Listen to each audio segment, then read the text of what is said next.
माजी निवडणूक आयुक्त देश सोडून पळाले।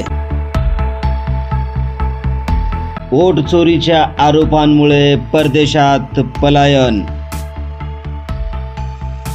व्हायरल मेसेज मागचं सत्य काय आहे? माजी मुख्य निवडणूक आयुक्त राजीव कुमार देश सोडून पळून गेल्याचा दावा करण्यात आलाय। ते देश सोडून माल्टा येथे स्थायिक झालेत, माल्टा देशाची नागरिकता स्वीकारलेत असा व्हायरल मेसेज सोशल मीडियावरती जोर धरताना दिसतोय।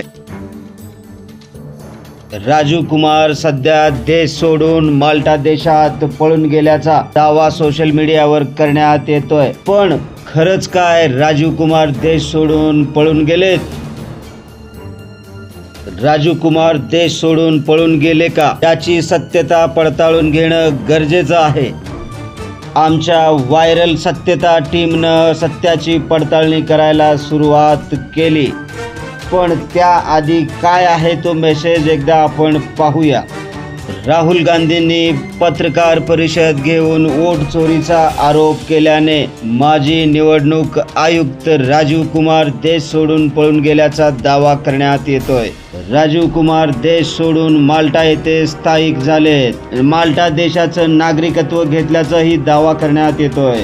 विविध फॅक्ट चेक आणि मीडिया रिपोर्टनुसार हा दावा तितकाच चुकीचा आहे। PTI, Amar Ujala, state mirror, news 18, the telegraph, Deccan Herald आदी प्रतिष्ठित माध्यमांनी आणि राजीव कुमार यांच्या जवळच्या सूत्रांनी सांगितले की ते भारतातच आहेत। ते माल्टाला गेले नाहीत, तिथलं नागरिकत्व स्वीकारलेलं नाही, ते तेथे स्थायिक देखील झालेले नाहीत। राहुल गांधी व इतर विरोधी नेत्यांनी निवडणुकांमध्ये वोट चोरी झाल्याचा आरोप केला होता, पण राजीव कुमार यांनी यावर कोणतीही प्रतिक्रिया दिली नसली तरी त्यांच्यावरील माल्टामधील पलायनाची अफवा फक्त सोशल मीडियाच्या अवतीभोवतीच आहे। निवडणूक आयोगाच्या माजी प्रमुखांनी 2024ला कार्यभार संपवला आणि त्यानंतर काही राजकीय व सोशल मीडिया चर्चांमध्ये ते दावे झाले, पण प्रत्यक्षात त्यांची माल्टामध्ये कुठलीही उपस्थिती अथवा नागरिकत्व घेतल्याचा पुरावा मिळालेला नाही।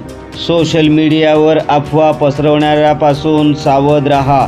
राजीव कुमार यांच्याबद्दलची माल्टावाली अफवा खोटी आहे। विरोधकांच्या आरोपांमुळे राजकीय चर्चेला वाव मिळाला, पण प्रत्यक्षात राजीव कुमार भारतातच आहेत अशा प्रकारची चुकीची दावे आणि माहिती व्हायरल केली जाऊ नये यासाठी सत्य पडताळा आणि ते अत्यंत महत्त्वाचे आहे। अशीच सत्य माहिती फॅक्ट चेकसाठी पाहत रहा NGTV मराठी न्यूज चॅनल। आपल्या प्रतिक्रिया, प्रश्न आम्हाला जरूर कळवा आणि NGTV मराठी न्यूज चॅनलला नक्की सबस्क्राईब करा।